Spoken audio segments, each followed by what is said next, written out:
Good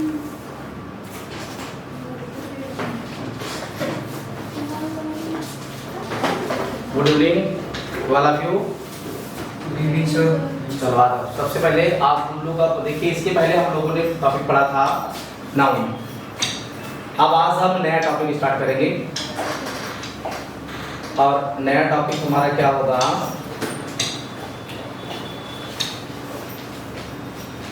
नया topic का नाम होगा, इसके बाद में दोबारा दूसरा पार्ट ऑफ स्पीच का दूसरा पोर्शन है प्रोनाउन।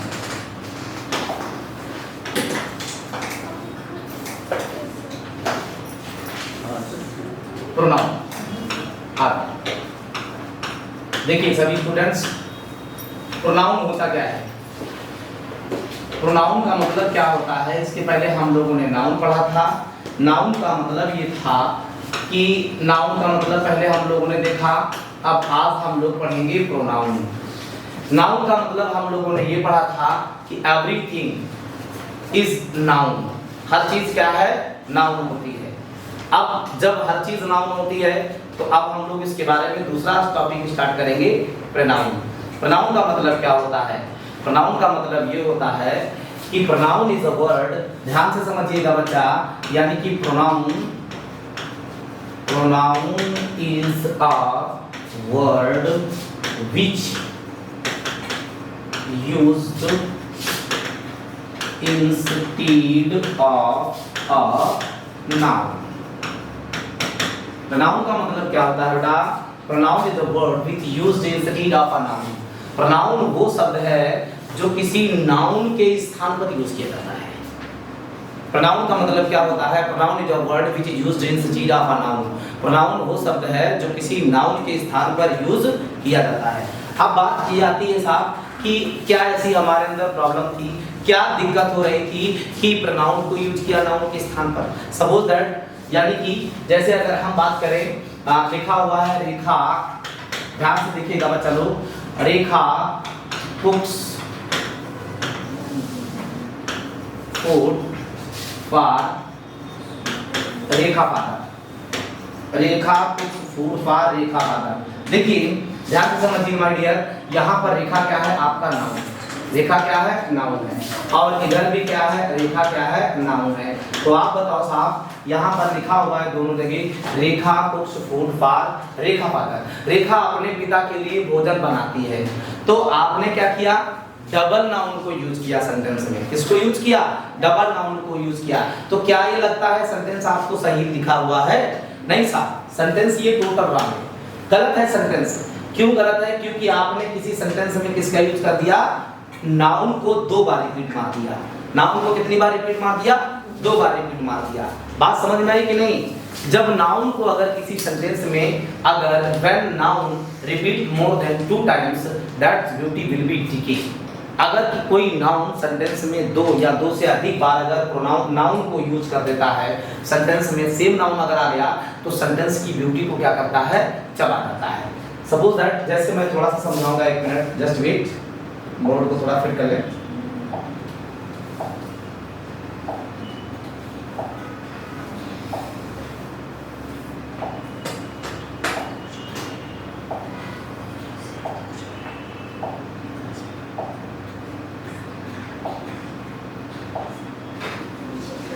हाँ आ जाओ, देखो तो नाउन को, अब यहाँ पर नाउन का मतलब क्या, हमारे अंदर ऐसी समस्या थी कि भाई कि नाउन को हम नाउन के स्थान पर प्रोनाउन को यूज करें, नाउन दोबारा यूज नहीं होगा। देखो मैं छोटी सी बात आपको समझाऊंगा, थोड़ा सा यहाँ पर ध्यान दीजिएगा। सपोज दैट ये आपकी मम्मी है और इधर आपकी कौन है? चाची है। मम्मी और चाची, ध्यान से समझिएगा, दोनों का भी डिफरेंस समझ में आ जाएगा। इधर मम्मी है और इधर चाची है। साहब मम्मी के पास 10,000 की 2 साड़ी है और चाची के पास 15,000 की साड़ी है। और चाची और मम्मी को दोनों को कहाँ जाना है? सेम पार्टी में जाना है साहब। कहाँ जाना है? सेम पार्टी में जाना है। ठीक, उसी पार्टी में जाना है मम्मी को और उसी पार्टी में जाना है चाची को भी। तो चाची ने पहनी है कितनी? चाची ने कौन सी साड़ी को पहना है साहब? चाची ने 15,000 की साड़ी को पहना। अब मम्मी के पास 15,000 की साड़ी तो कोई है नहीं है। तो मम्मी से आपने कहा मम्मी एक काम करो, वैल्यू खराब ना हो चाहिए, जरा सी वैल्यू की कोई लागत जो है कास्ट वहां पार्टी में चाची से साड़ी की कंपेयर में वैल्यू कम ना होना चाहिए। तो एक काम आपने किया, कह दो मम्मी आप एक काम करो, आप दोनों साड़ी पहनो। क्या बोला आपने? मम्मी दोनों साड़ी पहनो। तो मम्मी अगर दोनों साड़ी पहनेगी और चाची ने पहनी 15,000 की साड़ी और मम्मी ने जब दोनों साड़ी पहनी तो साहब दोनों साड़ी पहनेगी, दोनों साड़ी की कास्ट कितनी होगी बोलो? 20,000। दोनों साड़ी की कास्ट कितनी होगी? 20,000। मेरी बात समझ में आई कि नहीं? और चाची ने कितनी साड़ी पहनी यहाँ पर? केवल 15,000 की। तो साहब कास्ट तो ज्यादा है लेकिन मम्मी अब पार्टी में लगेगी क्या? बताओ मम्मी पार्टी में क्या लगेगी? जब डबल साड़ी मम्मी अगर पहनेगी तो मम्मी की बताओ सुंदरता बढ़ेगी या घटेगी? घटेगी ना सुंदरता। अब मम्मी पूरा मायावती का चुनाव चिन्ह लगेगी कि नहीं लगेगी? जब दो साड़ी मम्मी अगर पहन लेगी तो मम्मी बताओ एकदम मायावती चुनाव चिन्ह लगेगी कि नहीं लगेगी? तो आप बताओ साहब डबल साड़ी पहनने पर सुंदरता बढ़ती है या घटती है? सुंदरता घटेगी ना। तो कहने का मतलब ये हुआ अगर आप साड़ी के ऊपर साड़ी पहनेंगे साहब तो आपकी सुंदरता क्या होगी? घट जाएगी। इसका यही रीजन है कि if any noun repeat more than one time between the sentence that beauty will be decay. अगर किसी सेंटेंस में एक से अधिक बार नाउन आता है, एक से अधिक बार अगर साहब नाउन आता है सेंटेंस में तो उस सेंटेंस की सुंदरता क्या होती है साहब? वो चला जाता है। क्यों चला जाता है? जैसे सेंटेंस को वापस देखिए, लिखा हुआ है Rekha cooks food for Rekha father. Rekha अपने पिता के लिए भोजन बनाती है। तो क्या आपको लगता है एक रेखा यहाँ पर नाउन है और एक रेखा यहाँ पर नाउन है, तो सेंटेंस ने डबल नाउन आपने यूज किया साहब, तो सेंटेंस की सुंदरता को चबा गया कि नहीं चबा गया? बोलो। जब सेंटेंस की सुंदरता को खा गया डबल नाउन यूज करने पर। इसका यही रीजन है बेटा कि हम लोग नाउन को डबल ना यूज करके उसके स्थान पर किसका यूज करते हैं? प्रोनाउन को। तो अगर यहाँ पर हम हर लगा दें तो साफ sentence will be perfect. Sentence कैसा होगा? परफेक्ट हो जाएगा। समझ में आ गया ना? बोलो। प्रोनाउन को यूज करने का कारण यही था कि अगर किसी सेंटेंस में एक से अधिक बार अगर कोई नाउन रिपीट करता है तो उस सेंटेंस की सुंदरता को क्या करता है? चबा जाता है। समझ में आ गया ना? कोई डाउट? बोलो। तो हम लोग अब क्या पढ़ेंगे आज? We are going to study about the pronoun. Pronoun is a word which is used instead of a noun. किसी नाउन के स्थान पर हम प्रोनाउन को यूज करते हैं, उसे ही हम जिस वर्ड को यूज करते हैं उसे हम लोग क्या कहते हैं? प्रोनाउन कहते हैं। आई होप सभी बच्चों के समझ में आ गया होगा। अब जब बात यहाँ पर यह आती है कि प्रोनाउन को भैया, तो प्रोनाउन के कुछ काइंड्स होते हैं। सबसे पहले प्रोनाउन को हम क्यों यूज करते हैं ये समझ में आ गया आप लोगों को? बोलो भाई। प्रोनाउन को समझ में आ गया क्यों यूज करते हैं। अब प्रोनाउन के काइंड्स को लेंगे तो सबसे पहले हमारा टाइप ये होगा कि साहब काइंड्स ऑफ प्रोनाउन। क्या होगा? Kinds of pronoun. How many kinds of pronoun? Any student, how many kinds of pronoun? बोलो भाई। प्रोनाउन कितने प्रकार के होते हैं बेटा? बच्चे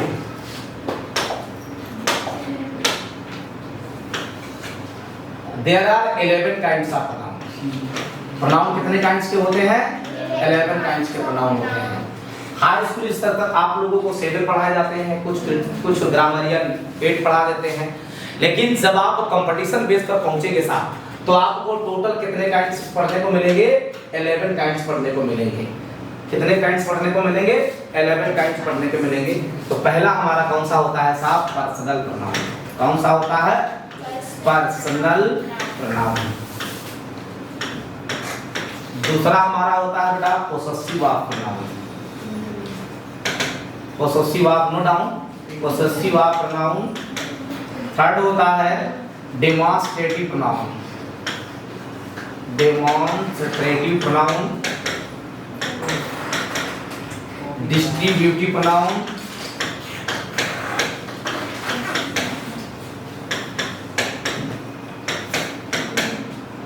relative pronoun. Reflexive pronoun.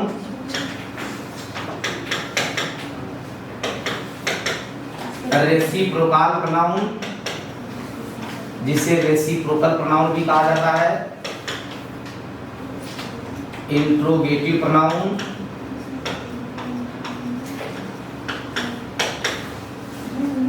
Interrogative pronoun, indefinite pronoun,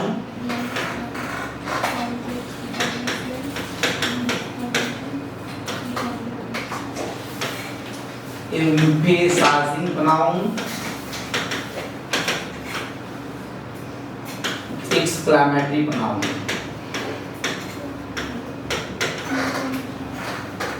साफ काउंट करिए, टोटल कितने प्रोनाउन हो गए?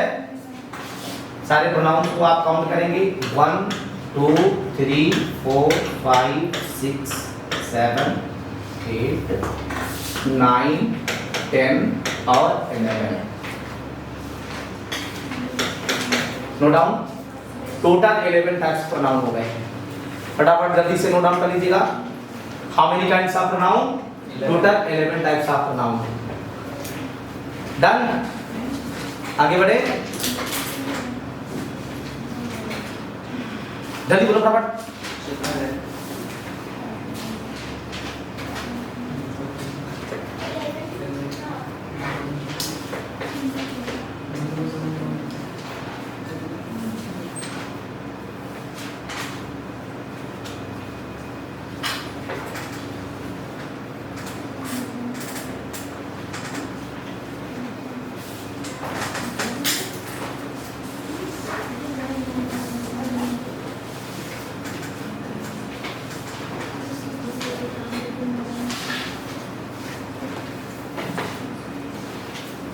बढ़े, थोड़ा स्पीड लिखो, लाइव बढ़े आगे।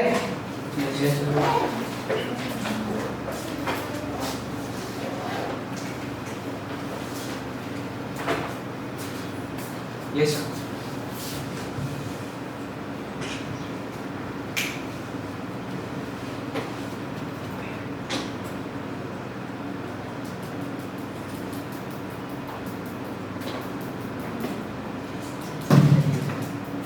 डाउन, पर्सनल प्रोनाउन पहला जो है बेटा पर्सनल प्रोनाउन। अब पर्सनल प्रोनाउन की अगर बात करते हैं, सबसे इंपॉर्टेंट है ये प्रोनाउन, पर्सनल प्रोनाउन। इसका क्वेश्चन बहुत ज्यादा रिपीट होता है, एसएससी एनडीए कोई भी एग्जाम है, हर एग्जाम में इससे क्वेश्चन तो 1 से 2 क्वेश्चन जरूर आपको देखने को मिलता है हर एग्जाम में। तो ध्यान रखें, पर्सनल प्रोनाउन, साफ personal pronoun is divided into 3 parts. First person pronoun, second person, now third person.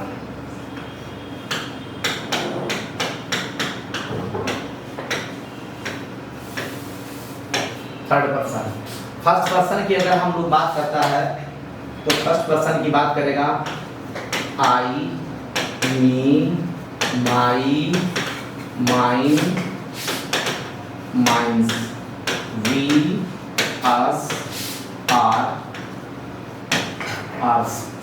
First person. Second person you, your, yours. Third person he, she, no down, he, she, it, they, his, him, her, them, their, its। ये रहा आपका personal pronoun. Personal pronoun के कितने types होते हैं? 3 types. अब personal pronoun के 3 types हैं, तो पर्सनल प्रोनाउन को जानने के लिए सबसे पहले इसकी हमको टेबल पढ़ना पड़ेगा। पर्सनल प्रोनाउन को जानने के लिए सबसे पहले प्रोनाउन की क्या पढ़ना पड़ेगा बेटा? टेबल पढ़ना पड़ेगा। तो नोट डाउन कर लिया होगा? Yes yes. बढ़े आगे? यस। अब पर्सनल प्रोनाउन के लिए तो अब सबसे पहले हमको देखना पड़ेगा table of personal pronoun.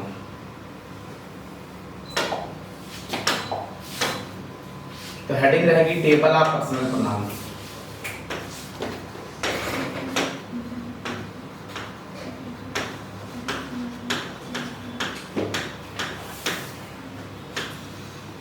Table of personal pronoun.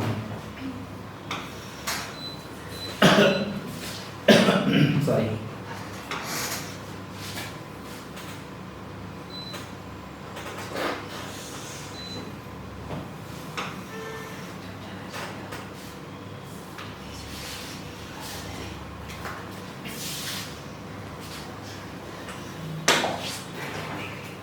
इधर आपका रहेगा नंबर, इधर रहेगा सब्जेक्टिव केस, इधर रहेगा आपका ऑब्जेक्टिव केस, इधर रहेगा आपका पोसेसिव केस।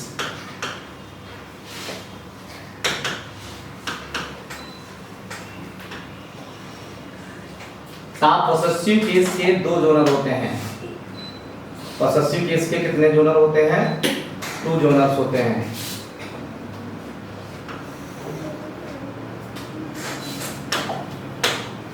पहला आपका होता है possessive of adjective, possessive of adjective. दूसरा है possessive of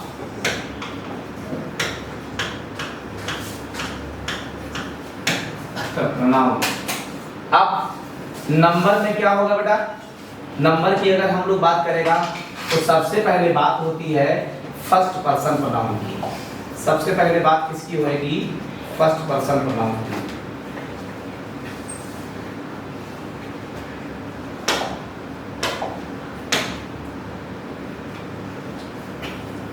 first person pronoun, first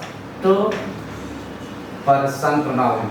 तो फर्स्ट पर्सन की अगर बात करेगा बच्चा तो फर्स्ट पर्सन माय डियर 2 प्रकार का होता है। पहला कौन सा होता है? पहला आपका होता है सिंगुलर। पहला कौन सा होता है? सिंगुलर। दूसरा कौन सा होता है? प्लूरल। अब सिंगुलर की अगर हम लोग बात करेगा, ध्यान से देखिए, सिंगुलर की अगर बात करेगा तो सिंगुलर केस का सब्जेक्टिव केस क्या होता है? आई। इसका ऑब्जेक्टिव केस क्या होता है? मी। और इसका पोसेसिव ऑफ एडजेक्टिव क्या होता है? माई। और पोसेसिव ऑफ प्रोनाउन क्या होता है माय डियर? माइंड या माइंड्स, जो भी है यहाँ पर। तो ये आपका रहा फर्स्ट पर्सन का, यानी कि सिंगुलर कंडीशन। अब इसको जरा देखिएगा, जैसे बना रहा हूँ टेबल, बिल्कुल सीध सेम ऐसे ही नोट डाउन करिएगा, खिलवाड़ मत करिएगा, बता दिया है। अब इसके बाद में प्लूरल होता है इसका वी, ऑब्जेक्टिव केस क्या होता है? अस, और पोसेसिव ऑफ एडजेक्टिव क्या होता है? आर होता है, और पोसेसिव ऑफ प्रोनाउन क्या होता है? आर्स होता है। ये रहा माय डियर आपका फर्स्ट पर्सन का प्रोनाउन। अब यहाँ पर फर्स्ट पर्सन की प्रोनाउन हो गया। अब हमारा आता है इसके बाद में सेकंड पर्सन का प्रोनाउन। कौन से पर्सन का प्रोनाउन आएगा डियर?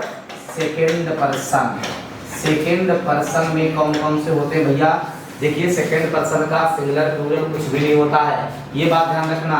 तो सेकंड पर्सन में सबसे पहले इसका सब्जेक्टिव केस क्या होता है? यू। ऑब्जेक्टिव केस भी क्या होता है? यू। और पोसेसिव ऑफ एडजेक्टिव क्या होता है? योर। और पोसेसिव ऑफ प्रोनाउन क्या होता है डियर? योर्स। समझ में आ गया होगा सभी लोगों को अच्छी तरह से। उसके बाद में हम लोग बात करता है थर्ड पर्सन प्रोनाउन की। यहीं से क्वेश्चन पुट अप होगा, अभी देख लेना, यहाँ से पूरे क्वेश्चंस को पुट अप करेंगे हम लोग।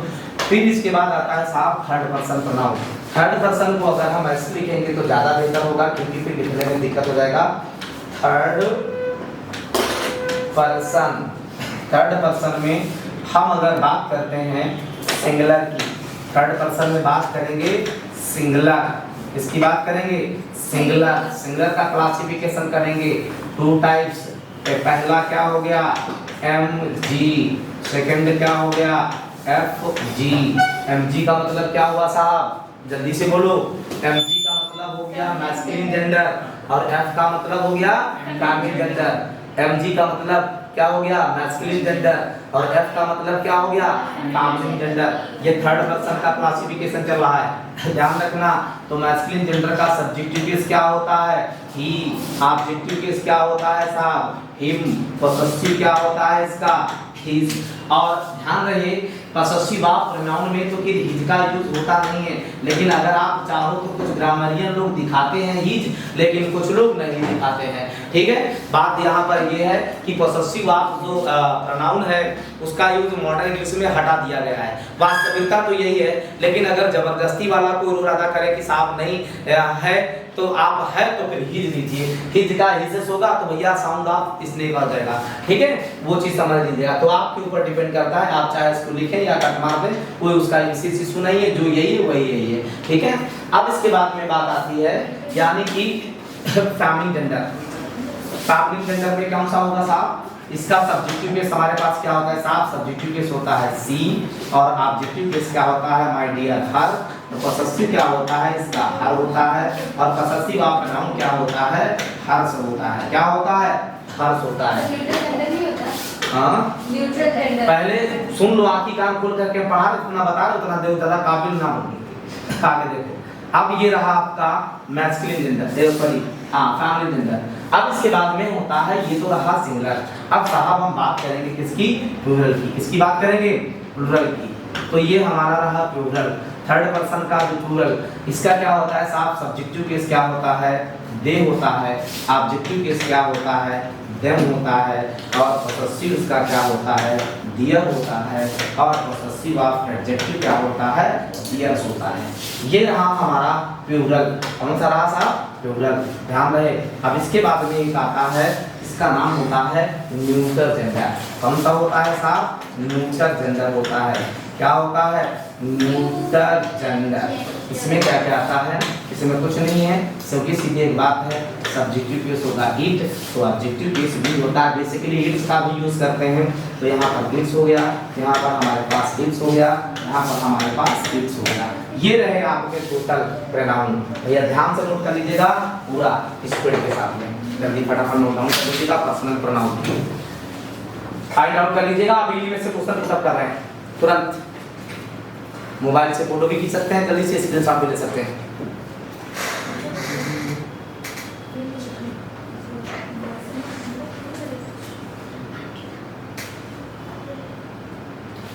डन, आगे बढ़े। क्वेश्चन हो गया, अभी कॉपी में हम चेक करेंगे, बाद में बता दिया। हो गया,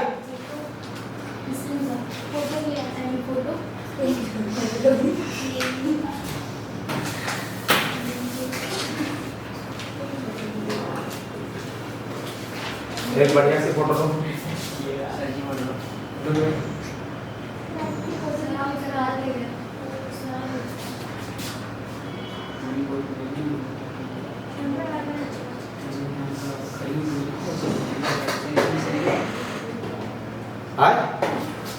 सर इसमें से ले सर जी, थंबनेल के लिए इसी से निकलवा एक एक करवा। चलो देखो, हो गया। अब इसके बाद में अब आते हैं क्वेश्चन पे। क्वेश्चन कैसे आपको देखने को मिलेंगे साहब, क्वेश्चन अब देखो, पहले पर्सनल प्रोनाउन के ही क्वेश्चन हम लोग उठाएंगे, फिर बाद में आगे एक एक प्रोनाउन को करते चलेंगे, एक एक प्रोनाउन के पूरे उसके क्लासिफिकेशन करेंगे, उसके डोनर करेंगे, कौन कौन सा हर प्रोनाउन में कौन इसका डोनर होता है, कौन इसका क्या होता है। ठीक है, इन चीजों को एकदम सही ढंग से अच्छी तरह से पूरा एकदम करते चलेंगे। आइए साहब देखिए, तो जैसे विद्वान ने क्वेश्चन आपके सामने दिया, क्वेश्चन लिखा हुआ है कि you and I were reading an important lesson। विद्वान ने क्वेश्चन ये आपके सामने दिया साहब, लिखा हुआ क्वेश्चन कि you and I were reading an important lesson. ध्यान रहे आप लोगों को, अगर यहाँ पर ये हो गया, ये हो गया और ये हो गया और आपके सामने क्वेश्चन आ गया नो एरर, साफ ध्यान से देखो, तो आपको सबसे पहले इसमें फाइंड आउट करना होगा कौन सा which types of the pronoun and spotting error, कौन सा प्रोनाउन इसमें स्पॉटिंग एरर है, कौन से प्रोनाउन में गलती है। फर्स्ट सेक्शन, हाँ फर्स्ट सेक्शन है आपके पास, सेक्शन हो गया ए और हो गया बी और हो गया सी और हो गया डी। देखिए एक बात मैं आपको रफ के लिए बता रहा हूँ पिछली क्लास में हम लोगों ने ये देखा था कि 1 + 1 इक्वल टू किसका निर्माण करता है, 2 का। I mean singular plus singular equal to क्या होता है, प्लूरल। और plural plus singular equal to क्या होता है, प्लूरल। और plural plus plural equal to क्या होता है साहब, प्लूरल होता है। तो ये बात दिमाग में बैठा करके रखिएगा हमेशा। इसका मतलब ये हुआ when two are more than two pronoun connected and conjunction there will apply always plural verb। जब दो या दो से अधिक नाउन या प्रनाउन अगर एंड से कनेक्ट हो, देखिए प्रनाउन का बेसिकली तो अगर एंड से कनेक्ट हो गया तो 100% प्लूरल वर्ब आएगी। लेकिन कभी कभी कुछ नाउन ऐसी कैटेगरी में आते हैं जो दो या दो से अधिक नाउन एंड से कनेक्ट होते हैं या दो नाउन एंड से कनेक्ट होते हैं, तो वहां पर सिंगुलर वर्ब होती है, वो कंडीशन होती है। ठीक है, मैंने आपको पेयर वाला भी रूल बताया है कि पेयर में अगर दो नाउन होगा तो वहां पर हमारा सिंगुलर वर्ब होगा, वो कंडीशन हम आप लोगों को बता चुके हैं। लेकिन बात यहाँ पर आती है कि जब यहाँ पर 3 नाउन एंड से कनेक्ट हो रहा है, कितने नाउन प्रनाउन, सॉरी माफ कीजिएगा, 3 प्रोनाउन किससे कनेक्ट हो रहे हैं साहब, एंड से कनेक्ट हो रहे हैं। तो यहाँ पर क्या गलती है सेंटेंस में, अब यहाँ पर है he you and I were reading an important lesson. वह, तुम और मैं पढ़ रहे थे एक महत्वपूर्ण लेसन पढ़ रहे थे, महत्वपूर्ण पाठ पढ़ रहे थे। तो आप बताएंगे सेंटेंस में क्या गलती है, चलो बताओ भैया गलती क्या है सेंटेंस में। इसमें वी होगा। हाँ वी होगा। तो वी होगा, कुछ नहीं, सब गलत है। और बताइए, मुंह फैला दो भाई साहब। खाना खा लिए हो, बी में क्या गलती है, मैंने क्या बोला, when two are more than two pronoun connected and conjunction there will apply always plural verb। verb is already plural verb also। verb आपकी कौन सी verb है, plural verb भी लिखी हुई है, ठीक है, वर्ब आपकी plural verb है, कोई गलती नहीं है साहब। गलती यहाँ पर ये है, गलती अब सुनिए, पहले समझ लो बच्चा लोग, अभी छोटे बच्चे इसलिए समझा तुमको। ये क्वेश्चन बहुत ही अच्छे इंपॉर्टेंट है, हर एग्जाम में आपको देखने को मिलेगा, एसएससी में, यानी तक यहाँ तक कि टीजीटी पीजीटी में भी मिलता है। ठीक है, एनडीए, सीडीएस, एसएससी और navy, TGT, PGT, TET, state, जितने भी टीचिंग एग्जाम्स हैं उस प्रकार के भी क्वेश्चंस, इसमें ढेर सारे भरमार लगी हुई है क्वेश्चंस की, और बहुत ही इंपॉर्टेंट रूल है। इस रूल को आप अच्छी तरह से पढ़िएगा, ध्यान से समझिएगा, शार्ट तरीके से मैं समझाऊंगा आपको और बेहतरीन ढंग से समझाऊंगा, डेंजरस तरीके से भी समझाऊंगा। देखिए साहब, यहाँ पर प्रोनाउन हमारे पास कौन सा लिखा है, जब भी कोई प्रोनाउन, ध्यान रखिए बच्चा, जब भी कोई प्रोनाउन दो या दो से अधिक प्रोनाउन साहब किससे कनेक्ट हो गया हो, एंड से कनेक्ट हो गया हो, तो सबसे पहले सेंटेंस का we should find out the sense. हम सेंटेंस का क्या पहचानेंगे बच्चा लोग, सेंस पहचानेंगे। सेंस देखिए साहब, दुनिया में दो ही प्रकार का होता है। सेंस कितने प्रकार के होते हैं, दो ही प्रकार के हैं। या तो आपकी लाइफ में गुड सेंस होगा, ऐसा सेंस होता होगा, सेंटेंस दे रहा होगा, या तो गुड सेंस दे रहा होगा, या फिर कौन सेंस दे रहा होगा, बैड सेंस दे रहा होगा। सेंटेंस दो ही कैटेगरी का सेंस हमको फॉरवर्ड करेगा, या दो ही प्रकार के सेंस को एक्सप्रेस करेगा। सेंस कौन सा होगा सेंटेंस में, या तो गुड सेंस होगा या फिर बैड सेंस होगा। अब आइए साहब, सबसे पहले सेंटेंस को जरा पढ़ के आप बताइए, सेंटेंस में गुड सेंस है या बैड सेंस है, बोलो भाई, सेंटेंस में गुड सेंस है या बैड सेंस है, गुड सेंस है, क्योंकि किताब पढ़ना, लेसन पढ़ना अच्छी बात है, कोई बुरी बात नहीं। वही लफंगा लापरवाह वाले स्टूडेंट के लिए लेसन पढ़ना बुरी बात होती, बैड सेंस होता है। बाकी सब बेसिकली सबके लिए लेसन पढ़ना, पढ़ाई करना, ये सब क्या है बेटा, गुड सेंस है। तो जब यहाँ पर गुड सेंस है तो गुड सेंस के लिए we will apply, for good sense we will apply 2 3 1 sequence को अप्लाई करेगा साहब। कौन से सीक्वेंस को अप्लाई करेगा, 2 3 1 के सीक्वेंस को अप्लाई करेगा। अगर सेंटेंस में गुड सेंस अप्लाई कर रहा है तो सबसे पहले हम कौन से सीक्वेंस को अप्लाई करेंगे भैया, 2 3 1 के सीक्वेंस को अप्लाई करेंगे। आई होप सभी बच्चों को समझ में आ गया, कोई डाउट बोलो। तो गुड सेंस को अप्लाई करेगा तो सबसे पहले आकर के देखिए जरा क्वेश्चन में हमारे क्या प्रॉब्लम है, क्या पार्ट है। पहला क्वेश्चन ही हमारा गलत था। अब यहाँ पर गलती क्या है, गुड सेंस को देखो भैया, लाओ गुड सेंस 2 3 1, तो 2 का मतलब कौन सा हो गया, ये देखिए सेंस कौन सा लिखा हुआ है, ये थर्ड पर्सन है, ये सेकंड पर्सन है और ये फर्स्ट पर्सन। देखिए 2 3 1 मिल रहा है क्या, नहीं, ये तो 3 2 1 हो गया भैया। कौन सा हो गया, 3 2 1 हो गया, गलत। सबसे पहले कौन सा आएगा, सेकंड पर्सन आएगा, उसके बाद में कौन सा आएगा, थर्ड पर्सन आएगा, और उसके बाद में कौन सा आएगा साहब, आई, यानी कि कौन सा पर्सन आएगा, फर्स्ट पर्सन आएगा। आज लोग समझ में आ गया कि नहीं, बोलो। सेंटेंस में अगर गुड सेंस दे रहा है तो गुड सेंस के लिए कौन सा फार्मूला अप्लाई करेंगे साहब, 2 3 1 के सीक्वेंस को अप्लाई करेंगे। आई होप सभी स्टूडेंट के समझ में आ गया, बोलो। नहीं समझ में आया, यस सर, आ गया ना, यस सर। हाँ, तो ये तरीका हमारा है, note down. When two are more than two pronoun connected and conjunction